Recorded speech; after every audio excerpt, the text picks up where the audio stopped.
Seguro Auto Use eu monto como quiser e só pago pelo que eu escolho. Se eu tirar o picles, eu pago menos, né? Não. Rápido e do meu jeito. Só na Use mesmo. Baixe o aplicativo e contrate. Use. Seguro tipo você.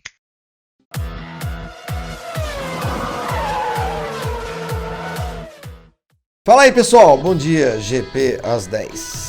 Tudo bem? Olha, sabe do que eu vou falar hoje? De literatura. Na verdade, eu vou fazer propaganda do meu livro. Mas calma, calma. Teremos automobilismo. Ninguém precisa ficar desesperado, tá bom? Começa!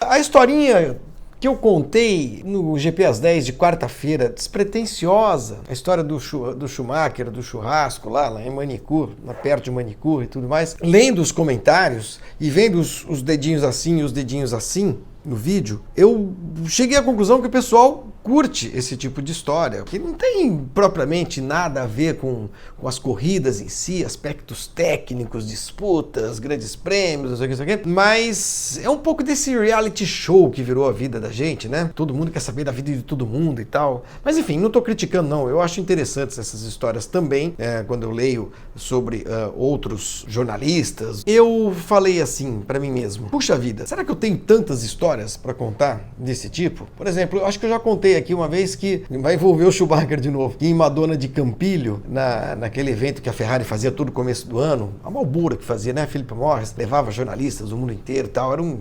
jabazão. Jabá, vocês procuram jabaculê no Google, jargão jornalístico. Aí tá explicado, tá? Jabá é quando uma empresa te manda um presente, manda uma caneta, manda uma passagem de avião. As empresas, as montadoras de automóvel, por exemplo, fazem jabá o tempo inteiro. Todo lançamento de carro manda convite para os jornalistas especializados. A gente chama de genérica e também pejorativamente de jabá. E esse era o jabazão do ano, né? Que a Ferrari fazia. Madonna de Campilho, uma estação de esqui, coisa maravilhosa. Comida pra cacete e tal. Eram, sei lá, 4, 5 dias lá. E os jornalistas, alguns eram convidados do Brasil e eu fui convidado há alguns anos e tudo mais. Bom, enfim. Aí numa dessas aí, os pilotos da Ferrari iam, tudo. E o Schumacher encheu o caneco também. O Schumacher gostava de beber.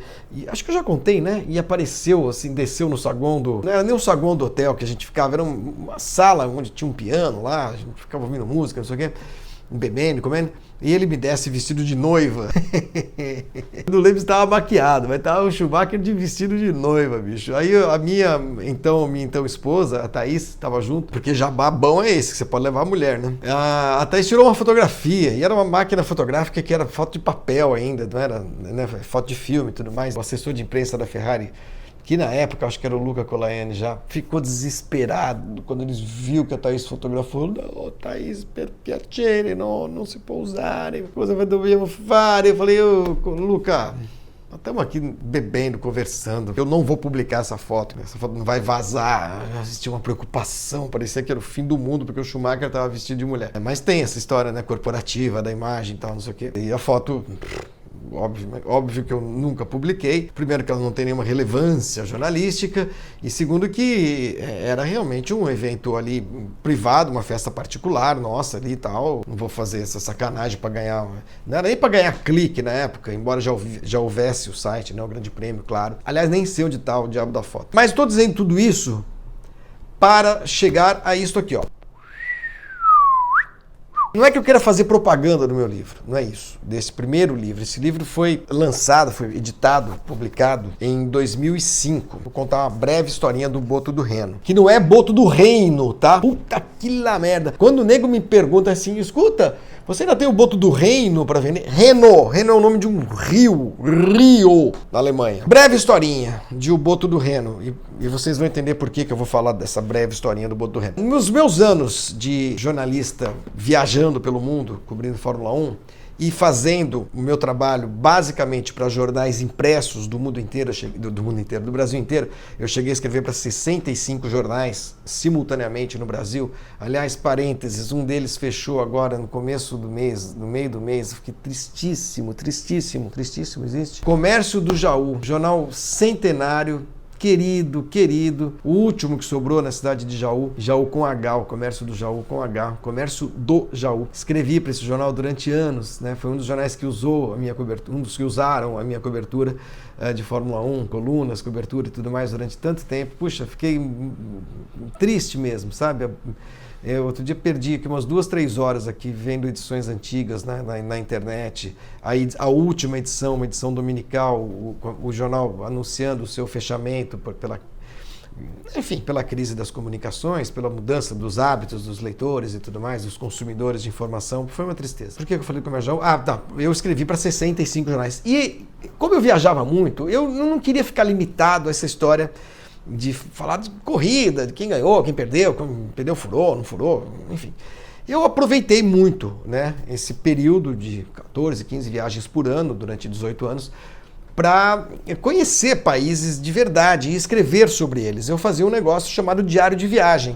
Textos normalmente muito grandes que eu mandava para todos esses jornais, mas acho que nenhum publicava, um ou outro publicava um ou outro texto e tal. Depois de bastante tempo, em 2005, né, 2004, 2005, a Alessandra Alves, que foi minha repórter na Folha de São Paulo, eu contratei, a Alessandra tinha 19 anos, texto brilhante, grande repórter, grande jornalista, depois carreira solo, foi trabalhar com indústria automobilística, depois montou uma editora, e hoje comenta corridas para a rádio Band News, por exemplo, tal. A Alessandra é uma querida. Ela me procurou, fazia muito tempo que a gente não se via, e eu não sei bem porquê ela tinha acesso a esses textos, ou a gente publicava no site, é isso, no Grande Prêmio.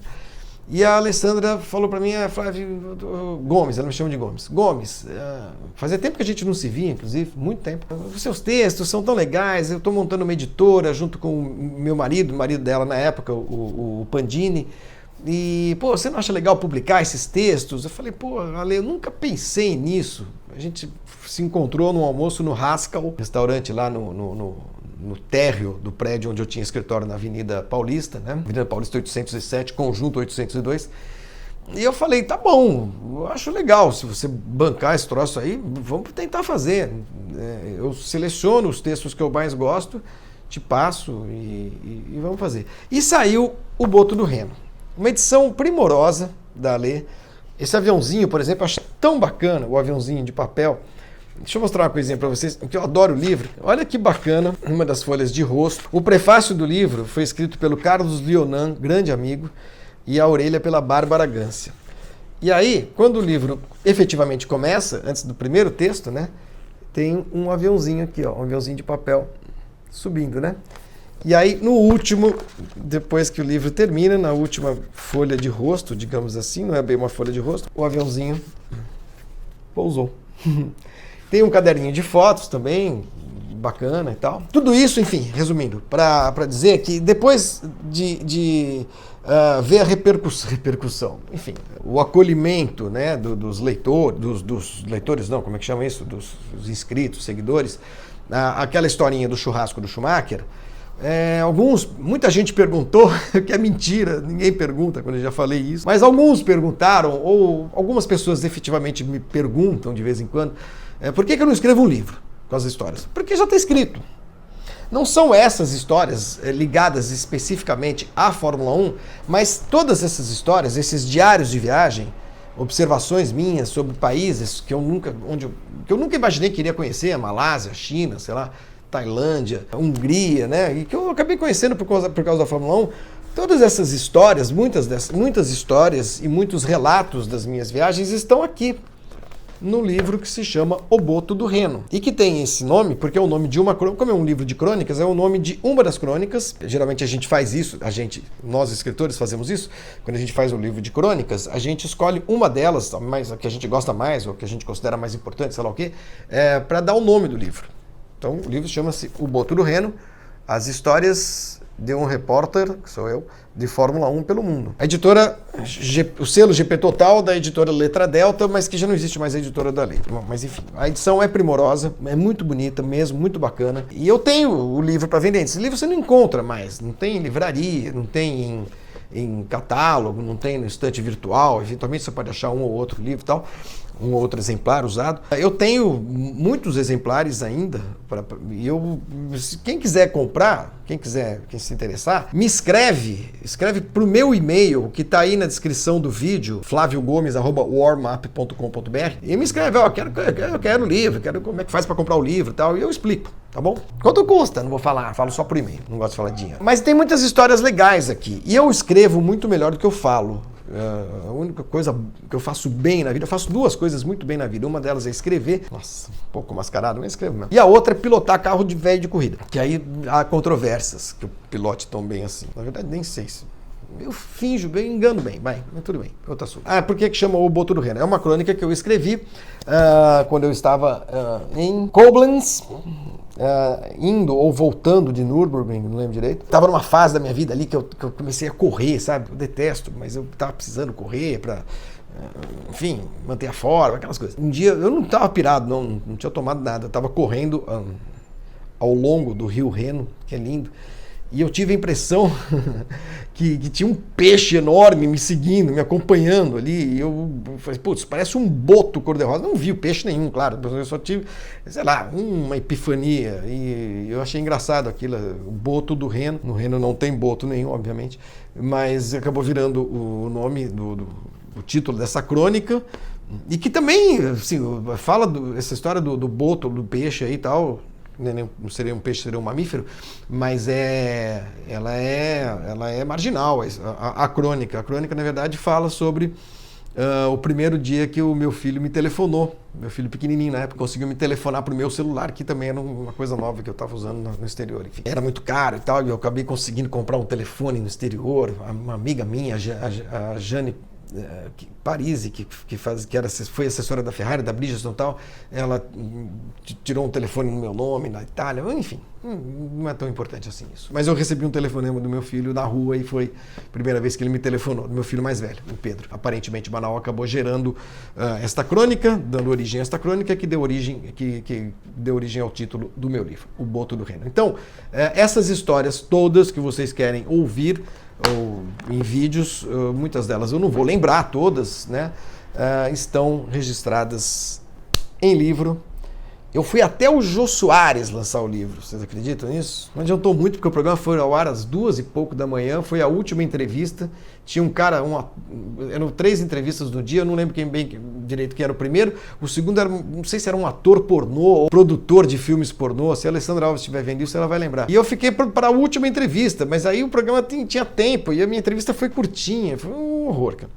Um horror. Um fracasso, um fiasco completo. Mas o jogo é muito simpático, eu gostei muito de ir, eu gosto muito dele. E aí fizemos o lançamento do livro numa pizzaria. Foi maravilhoso, lá em Moema, onde eu morava.